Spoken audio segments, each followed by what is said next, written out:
The award is going to go to an outstanding gentleman who has the courage, the adversity, the businessman. He's also a husband and a father of 4. So we're making this real short here. So George. George.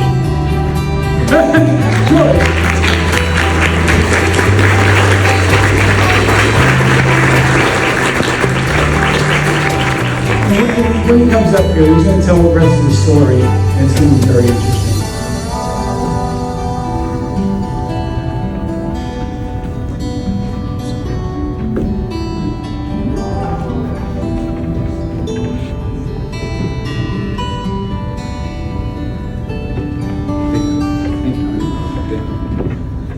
Wow, that's amazing. Thank you so much, Tom. Can I close this? Am I going to mess anything up if I close it?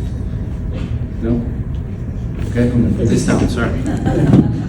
Tom Exler is an amazing person, human being, and just has become a very, very good friend of mine as I start this transitional process into whatever this is going to be and trying to get back to the Bladder Exstrophy community. And I know he doesn't like praise and he doesn't like the accolations, but he is behind the scenes really pushing a lot of good things that go on in our community. And I want to thank him tremendously for this honor. Thank you, Tom.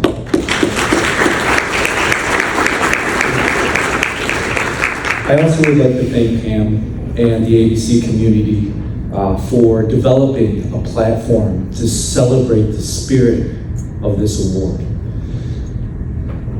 I wanted to do something different. I wanted to come up here and I wanted to talk to you from the heart. And I didn't want presentations, I didn't want slides, I didn't want any distractions. I wanted to show you what living with bladder exstrophy meant to me and how I overcame adversity. And it really set me up not only to succeed, but also, bladder exstrophy has allowed me to be a part of something great. And you've heard it here today, bladder exstrophy is really a catalyst and has helped me form a sense of pride, and a sense of direction, and a sense of worth that I normally would not have had if I didn't have this birth defect. So I want to talk to you a little bit about what courage is, what it means to me, and then a brief story about how I overcame probably one of the biggest issues in my life, and then how it led me to where I am today. In my eyes, this recognition really isn't just for me, it is for everyone living with BE that has dealt with or currently is battling through adversity. Courage isn't simply a systematic approach of heroic acts. To me, courage is deeply personal. Courage means asking for help when you need it. It's not the absence of fear, it's the decision to act despite of it. Courage is honesty and a deep, deep connection to vulnerability. Facing discomfort with purpose. Courage isn't always loud. Sometimes it's quiet. I was 17 years old and I was living the time of my life. I was born in Altus, Oklahoma in 1977 to two 20-year-old kids. They loved me so much. And they were lost. They didn't know what to do. They didn't know how to save me. And they were scared.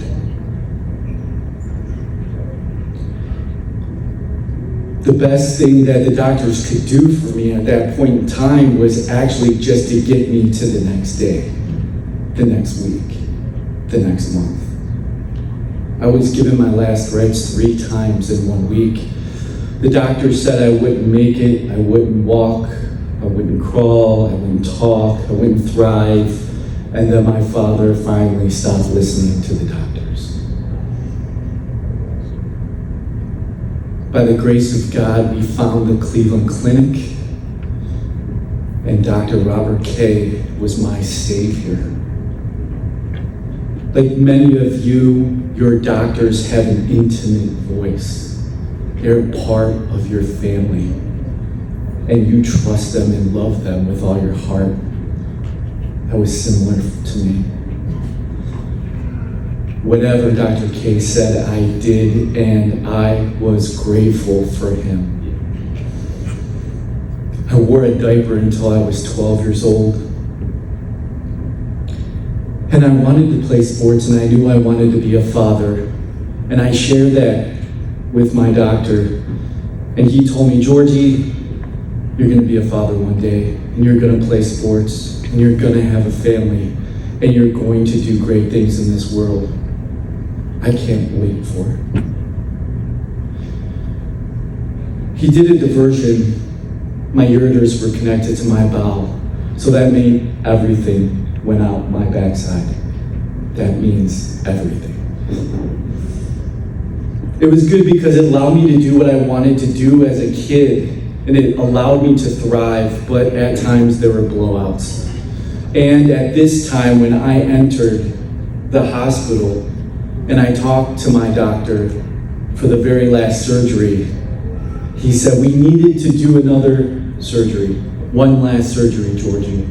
Do you got it in you? Do you have it in you for one last surgery?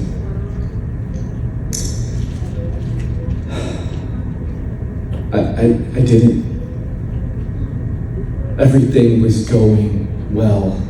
I was on the varsity wrestling team. I just received full scholarship to Cleveland State University for music. I had a smoking hot wife that I loved to parade around. I'm sorry, I spoiled it. She was a girlfriend. I wasn't ready. It wasn't broken. Why fix it? And what I didn't know was that I was susceptible to colon cancer, and my doctor loved me so much, he just couldn't bear the sight of that possibly happening, not on his watch. But what was even worse is that he was getting older, and I was getting bigger, and that he would not be able to stand through the surgery. So another doctor who I didn't even know was going to perform the most important surgery of my life, and I was scared. I didn't want to do it. I just didn't want to do it. But Dr. K assured me everything was going to be fine and that he was going to be there every step of the way. Dr. Jonathan Ross was amazing. He was young, he was good looking, and although he didn't have the bedside manner Dr. Robert K had, what he did have was confidence. And he knew how to explain things to me where I understood it, and so then I said, okay, let's go for it. So the surgery was scheduled for Christmas, 1994, only because that's when we were out of school, right? And I was a wrestler, and I wanted to wrestle my last meets, and I wanted to get in there, and I wanted to finish the season, and then we'll go in and we'll do what we needed to do. So we did just that. And as I got out of surgery in the recovery room, it was so difficult for me always. I always had a tough time getting out of anesthesia. I was always intubated, and I always had a breathing tube. But this surgery was different. This surgery was longer. This surgery had a lot of different things, components to it. Essentially, what they did is they created a pouch out of various different organs, which will allow me to cath myself 3 to 4 times a day, and essentially be dry, be free, and live the life I wanted to live. But I didn't see it that way. I had 6 drainage tubes coming out of my belly. I had a scar that started from the bottom of my sternum and went down all the way to my pubic bone. I had a hole in the left side of my belly. I had an epidural, which is mostly given to pregnant women, but I know what that feels like now, which allowed me to receive morphine every 4 to 6 hours. I pressed that button so hard for 3 straight weeks that I ran through it 3 or 4 times. They had to change the button out. I was in so much pain. It was Christmas time, so everybody was happy, and I was miserable. Everybody came to me, showering me with gifts, trying to get me to understand that everything was going to be okay, and I just didn't listen. My girlfriend came to see me. She brought her mom and dad. She was holding my hand at my bedside, and I didn't even open up my eyes when I told her to leave. And I said I never wanted to see her again. There is a man out there better than me that could love her the way she needed to be loved. And I couldn't bear the thought of her not receiving that kind of love. So I broke up with her in front of my father and in front of her parents. And I was in the biggest state of depression that I ever witnessed or experienced today. I wasn't thriving, I wasn't eating, and I was down to 77 pounds, and the nurses just couldn't understand what was going on. And all the while there, as he always had been, my father in the corner of the room, just sitting and waiting.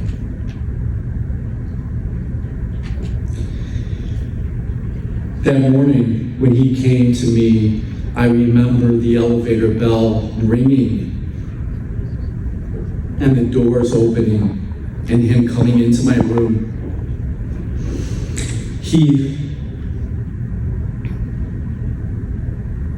unplugged all the bells and whistles that I was tethered to, knew exactly what to do and how to do it as the nurse stood in the doorway,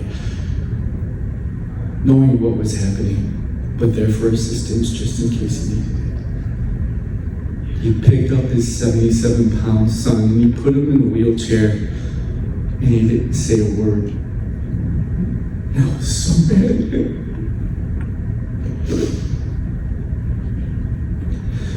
I didn't want to do this anymore. I gave up. I didn't want to hurt. I was in so much pain. I was so ashamed.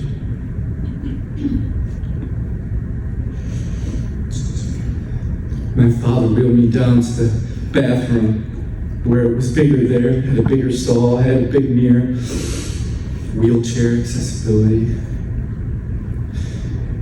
And he lathered shaving cream on my adult face, adolescent face.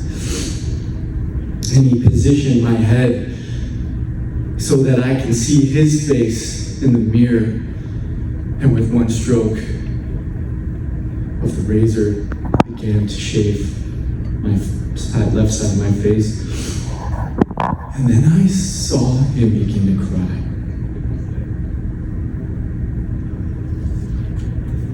And it was that point I knew he knew.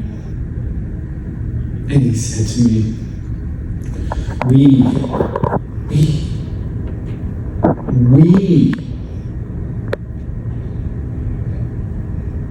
have come too far to give up now.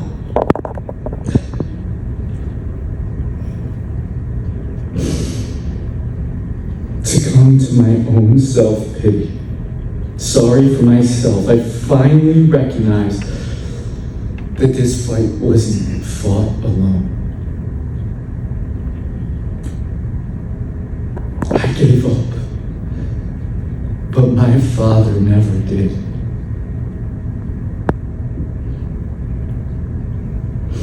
I chose that day growth over comfort. I began to thrive. I got out of that hospital. And you know where I'm going with this. The first thing I did was call that girlfriend. And I made her my wife. Next week, we celebrate 25 years of marriage.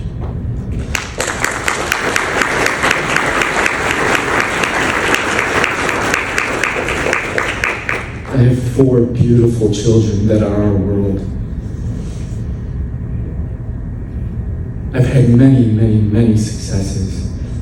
My professional career has really turned off. I put myself through college, received 2 degrees, have an MBA in business because music just didn't pay the bills. I didn't want to eat macaroni and cheese for the rest of my life. And together with my wife, we not only have thrived, but we have built an empire of family, of community that I am so very proud of today. I want to tell the parents in the audience today that you are a big part of your child's life. You are going to be the catalysts for them. You are the reason why they continue to grow, they continue to thrive. Yes, the doctors are amazing, but at the end of the day, what matters most is love. And what they do first, before anything else, is they turn and they look to you. And if you don't look scared, they won't be scared. The challenge you're going to have to face is you're going to have to find that individual, that certain someone that you're going to be able to be vulnerable with, because you need that release too. No matter how you feel, dress up, show up, and never get up. Our scars tell a story. They remind us when life tried to break us but failed. Don't ever let fear prevent you from achieving great things. Whether emotional, physical, or social, be willing to feel hard things, because the cause or value is certainly worth it. You're allowed to be disappointed. You're allowed to be angry. You're allowed to be scared. You're allowed to cry. But you're not allowed to give up.